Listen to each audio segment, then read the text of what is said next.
Hello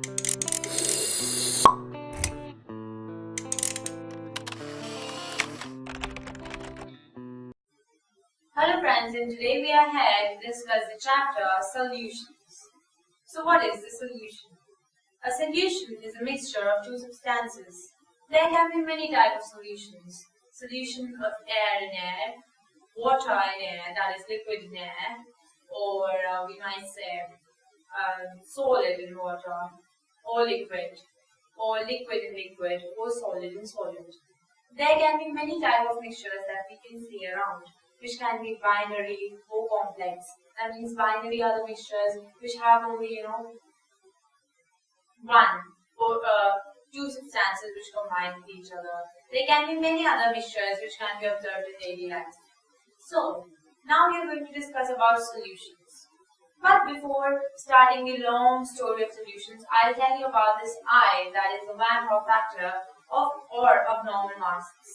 Now you might think that, we have actually seen through the summary of the chapter, and the Van Hoff factor, the I, comes at the very end of the chapter. But I'm going to tell you I, the very starting of the chapter, because all the laws, first you're going to be taught all the laws like the Rolle's law and, the osmotic pressure and calculating the colligative properties. And then, at the end of the chapter, you'll be introduced to this new term, that is the abnormal or the Van Hoff factor, that is I. And then you'll be asked to use this I in every relation that you're going to derive. But, for the sake of simplicity and for the sake of remembering it always to use I in all of the expressions for deriving the Rolle's law and for the osmotic pressure and for different colligative properties, I'm going to tell you about I, or the Van Hoff factor, the abnormal masses, in the starting of my video. So it's very simple. It is the observed colligative property upon the initial colligative property, or you can also explain it in the terms of the moles. That is the number of moles actually present, and upon the number of moles that are expected to be present is going to give you the I. And this I has to be included in all of the things, in all of the expressions that you derive, be it of the Rolle's law, be it of the colligative properties, etc. Now, I have told you about the I, that is the Van Hoff factor of abnormal masses, which I'll be discussing a bit further about in the end of the video. But for now, I'll try and tell you about some very simple methods of describing a solution or a mixture of two substances. That is first mass percentage. Mass percentage is the mass of a solute upon the mass of the solution into 100. Then what is the volume percentage? Simple.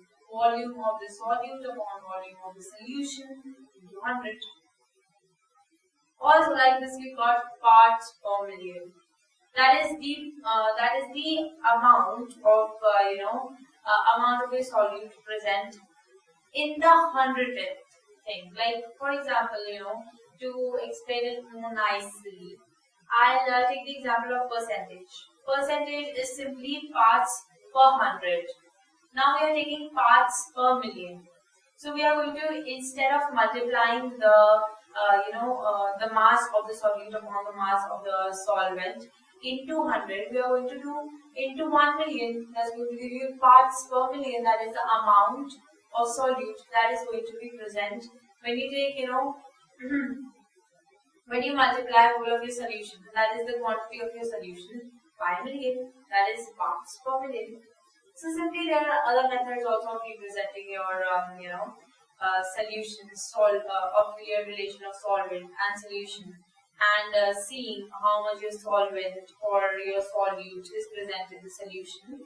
But we are not going to delve deep into it because that's very simple and you can actually read it out through your books, and 5 to 6 other things are also.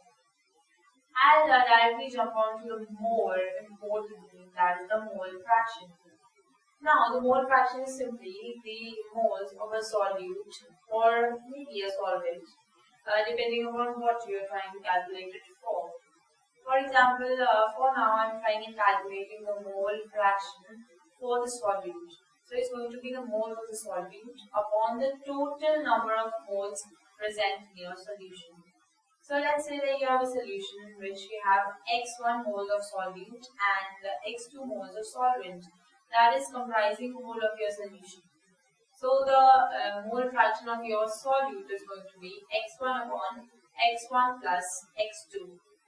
And the mole fraction of your solvent is going to be x2 upon x1 plus x2.